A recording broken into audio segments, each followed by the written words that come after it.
शिक्षा वह शेरनी का दूध है जो जितना पिएगा वह उतना ही दहाड़ेगा।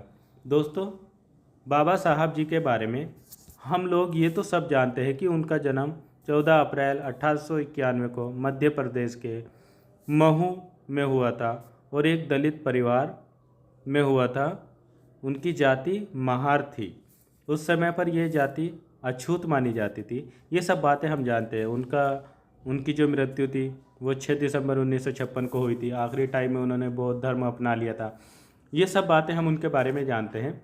लेकिन आज हम, क्योंकि आज 14 अप्रैल 2024 है, तो आज हम उनके बारे में उनके कुछ रोचक तथ्य, जो उनके आखिरी पल की कहानी है, जो उनके 24 घंटों की कहानी है मृत्यु से पहले की, वो हम जानेंगे। तो चलिए शुरू करते हैं। आज हम जानते हैं अम्बेडकर जी की ज़िंदगी के आखिरी 24 घंटों की कहानी।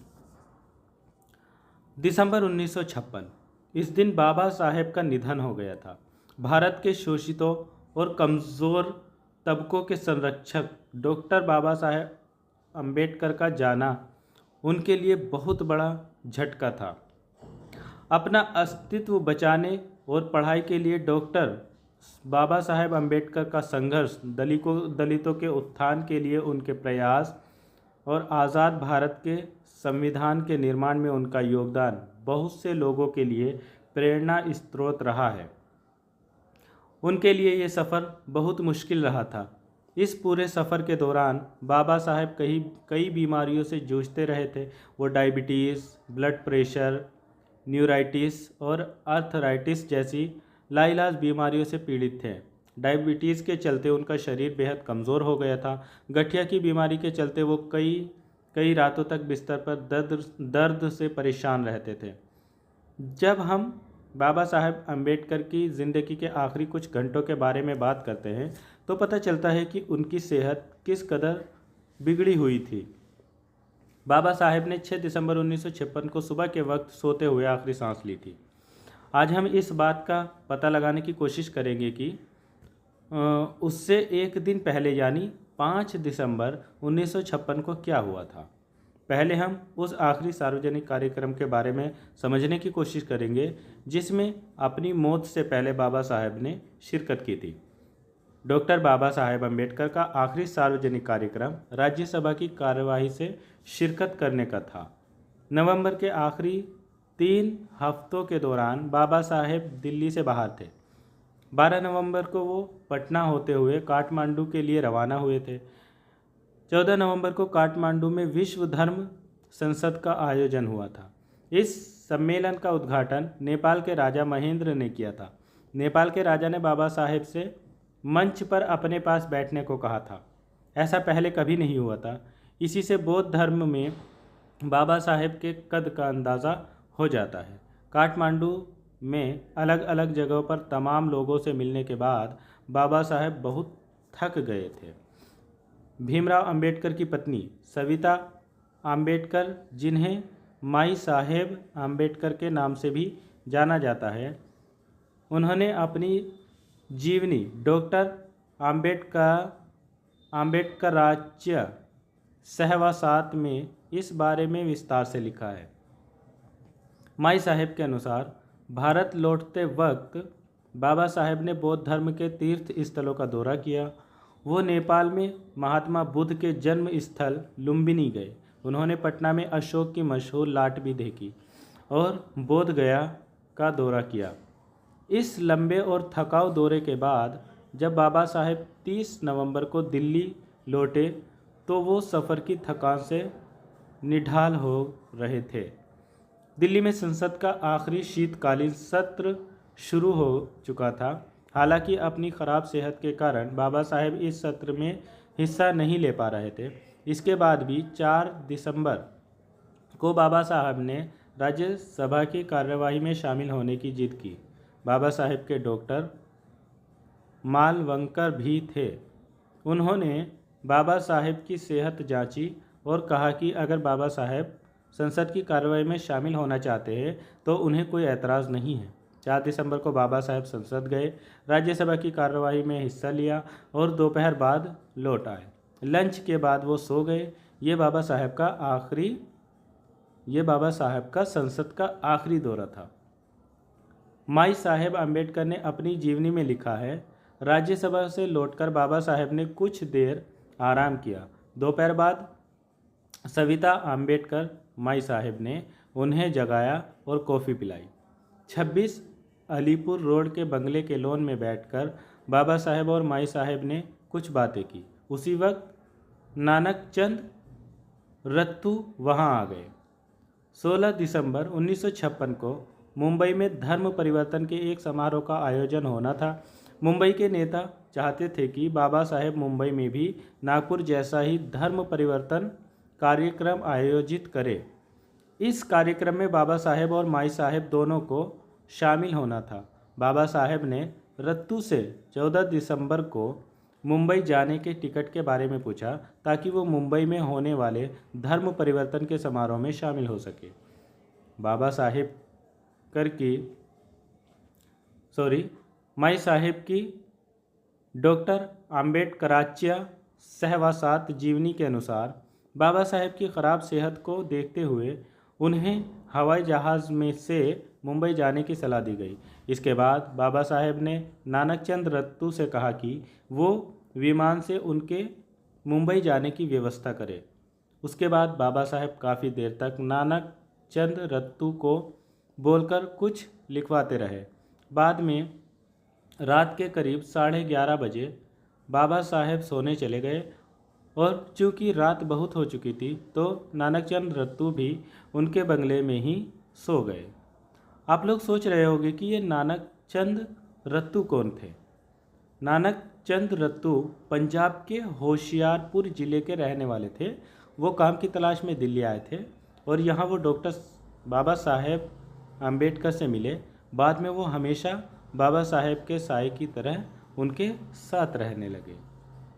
बाबा साहेब की ज़िंदगी के आखिरी 24 घंटे हम देखते हैं। माई साहेब आखिरी वक्त तक बाबा साहेब के साथी थी, जिन्होंने अपनी जीवनी में उनके इस आखिरी वक्त के बारे में बहुत ही विस्तार से लिखा है। दोस्तों, इस बाबा साहेब की जो 24 घंटे की लास्ट की कहानी है उसको आप बहुत ध्यान से सुनिए।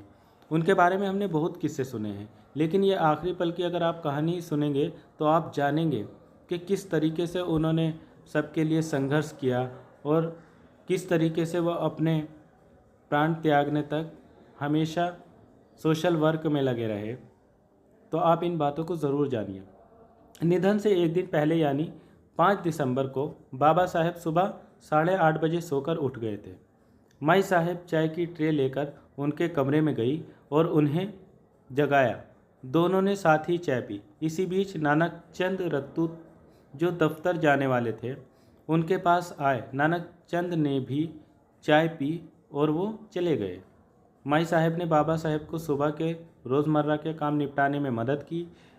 उसके बाद वो उन्हें नाश्ते की टेबल पर ले आई। उसके बाद तीनों लोग यानी बाबा साहेब, माई साहेब और डॉक्टर मालवणकर ने साथ में नाश्ता किया और बंगले के बरामदे में बैठकर कुछ बातें की। बाबा साहेब ने अखबार पढ़े। उसके बाद माई साहेब ने उन्हें दवाई और इंजेक्शन दिए और फिर काम निपटाने रसोई में चली गई। बाबा साहेब और डॉक्टर मालवणकर बरामदे में बैठकर बातें करते रहे। डॉक्टर मालवणकर मुंबई के एक मशहूर डॉक्टर थे। उनका क्लिनिक गिरगांव में था। वो फिजियोथेरेपी के माहिर डॉक्टर थे। डॉक्टर मालवणकर पूरी मुंबई में एक प्रतिष्ठित और विशेषज्ञ फिजियोथेरेपिस्ट के तौर पर मशहूर थे। वो डॉक्टर बाबा साहेब अम्बेडकर के डॉक्टर और दोस्त थे। अपनी मेडिकल की पढ़ाई पूरी करने के बाद माई साहेब डॉक्टर मालवणकर की सहायक और जूनियर डॉक्टर बन गई थी। वहीं उनकी मुलाकात बाबा साहेब से हुई थी। आखिर में 5 दिसंबर 1956 के दिन करीब 12:30 बजे माई साहेब ने बाबा साहेब को लंच करने के लिए बुलाया। उस वक्त बाबा साहेब लाइब्रेरी में बैठकर पढ़ लिख रहे थे। वो उस वक्त अपनी किताब द बुद्धा एंड हिज धम्मा की प्रस्तावना लिख रहे थे। माई साहेब के अनुसार बाबा साहेब को दोपहर का खाना खिलाया गया। खाना खाने के बाद बाबा साहेब सोने चले गए। दिल्ली में माई साहेब अपने घर की खरीदारी खुद करती थी। बाबा साहेब के सोने के बाद वो खाने पीने का सामान और किताबें लाने बाज़ार चली गई। माई साहेब खरीदारी करने के लिए उसी समय जाती थी जब बाबा साहेब या तो संसद चले जाते थे या फिर सो जाते थे। 5 दिसंबर को भी जब बाबा साहब लंच लेकर सोने चले गए तो माई साहब खरीदारी के लिए बाज़ार चली गई। डॉक्टर मालवंकर 5 दिसंबर की रात को ही विमान से मुंबई जा रहे थे। वो भी मुंबई जाने से पहले अपने लिए कुछ सामान खरीदना चाहते थे। तो डॉक्टर मालवंकर भी माई साहब के साथ खरीदारी के लिए बाज़ार चले गए। चूँकि बाबा साहब सो रहे थे तो वो बिना बताए ही बाज़ार चले गए, जिससे उनकी नींद में खलल न पड़े। माई साहब और डॉक्टर मालवंकर दोपहर को करीब 2:30 बजे बाज़ार गए थे और वो दोनों शाम लगभग 5:30 बजे बाज़ार से घर लौटे। उस वक्त बाबा साहब बेहद गुस्से में थे। बाबा साहब ने इस बात का जिक्र अपनी माई साहब ने इस बात का जिक्र अपनी किताब में किया है कि उन्होंने लिखा है, बाबा साहब का गुस्सा होना कोई नई बात नहीं थी। अगर उनकी कोई किताब अपनी जगह पर नहीं मिलती थी या कलम कहीं और होता था तो बाबा साहब गुस्से से भड़क उठते थे। अगर उनकी इच्छा के बगैर कोई छोटा सा काम भी हुआ या उम्मीद के मुताबिक न हुआ तो उनका पारा 7वें आसमान पर पहुंच जाता था। इसमें आगे लिखा गया है, बाबा साहब का गुस्सा तूफान की तरह था, लेकिन वो बस वक्ती तौर पर नाराज़ होते थे। जो किताब, नोटबुक या कागज़ वो तलाश रहे होते थे वो मिल जाता था तो अगले ही पल उनकी नाराज़गी काफूर हो जाती थी। बाजार से लौटकर माई साहब सीधे बाबा साहब के कमरे में गई। बाबा साहब ने कहा कि वो इंतज़ार कर रहे थे। उनका गुस्सा शांत करने के बाद माई साहब बाबा साहब के लिए कॉफ़ी बनाने सीधी रसोई में चली गई। रात 8 बजे जैन पुजारियों का एक प्रतिनिधिमंडल और उनके प्रतिनिधियों को बाबा साहब से मिलने आना था। बंगले के लिविंग रूम में बाबा साहब और उस प्रतिनिधिमंडल के सदस्यों के बीच बौद्ध और जैन धर्म को लेकर बातचीत हुई। डॉक्टर अंबेडकर के साथी रहे चांगदेव खैरमोडे ने उन पर 12 खंडों में किताब लिखी। किताब के 12वें भाग में उन्होंने इस घटना के बारे में लिखा है। उस प्रतिनिधिमंडल ने ये इच्छा जताई कि बाबा साहब को 6 दिसंबर को होने वाले जैन सम्मेलन में आना चाहिए। प्रतिनिधिमंडल ने अपील की कि बाबा साहब वहां आकर जैन धर्म के भिक्षुओं के साथ बहस मुबाहिसा करें ताकि जैन और बौद्ध धर्म के बीच एकता कायम हो सके। जब बाबा साहब जैन धर्म के नुमाइंदों के साथ बातचीत में मशगूल थे तो डॉक्टर मालवंकर मुंबई के लिए रवाना हो गए। जैसा कि माई साहेब ने अपनी किताब में लिखा है कि डॉक्टर मालवंकर ने मुंबई जाने के लिए बाबा साहेब से इजाज़त ले ली थी और वो हवाई अड्डे रवाना हो गए। हालांकि चंगदेव खैरमोड़े ने बाबा साहेब की जीवनी में लिखा है, जब डॉक्टर मालवंकर मुंबई के लिए रवाना हो रहे थे तो उन्होंने बाबा साहेब से एक लफ्ज़ भी नहीं कहा। बाद में जैन धर्म के प्रतिनिधि मंडल ने भी बाबा साहब से इजाज़त लेकर विदा ली। बाबा साहब ने उनसे कहा कि अगले रोज़ यानी 6 दिसंबर के लिए मेरे सचिव से शाम का वक्त ले लेना, फिर हम बात करेंगे। उसके बाद बाबा साहब ने मन में ही बुद्धम शरणम गच्छामि का पाठ करना शुरू कर दिया। माई साहब लिखती है कि जब भी बाबा साहब बेहद अच्छे मूड में हुआ करते थे तो वो बुद्ध वंदना और कबीर के दोहे पढ़ा करते थे। कुछ देर के बाद जब माई साहब ने ड्राइंग रूम में झांका तो देखा कि बाबा साहब नानक चंद रत्तू को रेडियोग्राम पर बुद्ध वंदना का रिकॉर्ड बजाने को कह रहे थे। उसके बाद रात के खाने के वक्त बाबा साहब ने थोड़ा सा खाना खाया। उनके खाने के बाद माई साहब ने खाना खाया। बाबा साहब माई साहब के खाना ख़त्म करने का इंतज़ार करते रहे। उसके बाद उन्होंने कबीर का दोहा, चलो कबीर तेरा भवसागर डेरा, बड़े सुर में गाया। बाद में छड़ी का सहारा लेकर वो बेडरूम की तरफ चल पड़े। उनके हाथ में कुछ किताबें भी थी। बेडरूम की तरफ बढ़ते हुए ही बाबा साहब ने अपनी किताब द बुद्धा एंड हिज धम्मा की प्रस्तावना की एक कॉपी और S.M. जोशी और आचार्य अत्रे के नाम लिखी चिट्ठियाँ भी सौंपी और नानकचंद से कहा कि वो ये सब उनकी मेज पर रख दे। अपना काम खत्म करने के बाद नानकचंद रत्तू भी अपने घर चले गए। माई साहब अपना काम निपटाने रसोई घर में चली गई। जैसा कि माई साहब ने अपनी आत्मकथा में लिखा है कि बाबा साहब को देर रात तक लिखने पढ़ने की आदत थी। अगर वो रम जाते तो सारी सारी रात पढ़ते लिखते रहा करते थे। लेकिन माई साहब अपनी जीवनी में लिखती है कि 5 दिसंबर की रात नानकचंद रत्तू के अपने घर रवाना होने के बाद बाबा साहब ने द बुद्धा एंड हिज धम्मा की प्रस्तावना में फिर से बदलाव किया। इसके बाद उन्होंने S.M. जोशी और आचार्य प्रहलाद केशव अत्रेय के अलावा ब्राह्मी सरकार के नाम लिखी अपनी चिट्ठियों पर भी फिर एक नज़र डाली। उसके बाद वो रोज़मर्रा के उलट 11:30 बजे ही सोने चले गए। उस रात के बारे में बहुत जज्बाती होते हुए माई साहब ने लिखा है कि 5 दिसंबर की रात बाबा साहब की ज़िंदगी की आखिरी रात साबित हुई। 6 दिसंबर की सुबह, जिसकी शुरुआत सूर्यास्त से हुई थी, 6 दिसंबर 1956 को माई साहब रोज़ की तरह सुबह उठी। चाय बनाने के बाद वो ट्रे लेकर बाबा साहब को जगाने उनके कमरे में गई। उस वक्त सुबह के 7:30 बज रहे थे। माई साहब लिखती है, मैं जैसे ही कमरे में दाखिल हुई, मैंने देखा कि बाबा साहब का एक पैर तकिए पर पड़ा था। मैंने बाबा साहब को 2 या 3 बार आवाज़ दी, लेकिन उनके बदन में कोई हरकत नहीं थी। मैंने सोचा कि वो गहरी नींद में सो रहे हैं, तो मैंने उन्हें हिलाया और उन्हें जगाने की कोशिश की, और सोते हुए ही बाबा साहब के प्राण पखेरु उड़ चुके थे। माई साहब को ज़बरदस्त धक्का लगा, वो रोने लगी। उस वक्त बंगले में केवल 2 लोग थे, माई साहब और उनके सहायक सुदामा। माई साहब ने रोते रोते ही सुदामा को आवाज़ दी। इसके बाद माई साहब ने डॉक्टर मालवंकर को फ़ोन किया और पूछा कि अब क्या किया जाना चाहिए। डॉक्टर मालवंकर ने उन्हें बताया कि वो बाबा साहब को कोरामाइन का इंजेक्शन दे, लेकिन जब तक बाबा साहब का देहांत हुए कई घंटे गुजर चुके थे, इसलिए वो इंजेक्शन भी नहीं दिया जा सकता था। माई साहब ने सुदामा से कहा कि वो जाकर नानकचंद रत्तू को बुला लाए। सुदामा कार लेकर गए और नानकचंद रत्तू को उनके घर से बुला लाए। उसके बाद लोगों ने बाबा साहब के बदन की मालिश करनी शुरू कर दी। किसी ने मुंह से सांस देने की कोशिश की, लेकिन कोई तरकीब काम नहीं आई। बाबा साहब ये दुनिया छोड़कर जा चुके थे।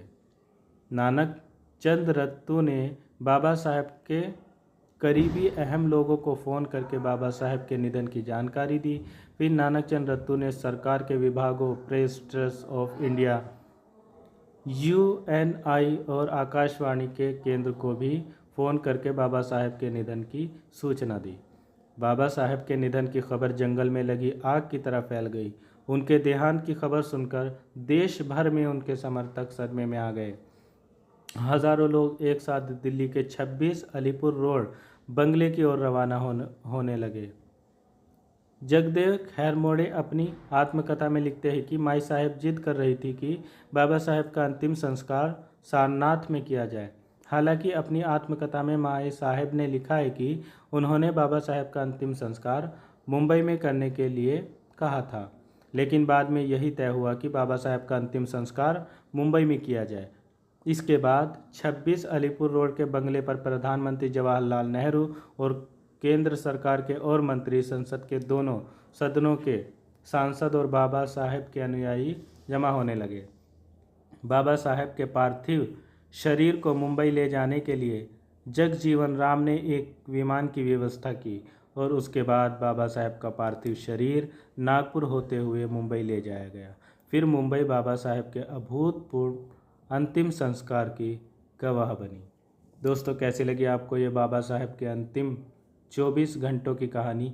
हमें कमेंट बॉक्स में ज़रूर बताइए। ऐसी ऐसी कहानी पढ़ने से मन काफ़ी इमोशनल होता है। ज़रूर बताइए आपको ये कहानी कैसी लगी। Thank you so much.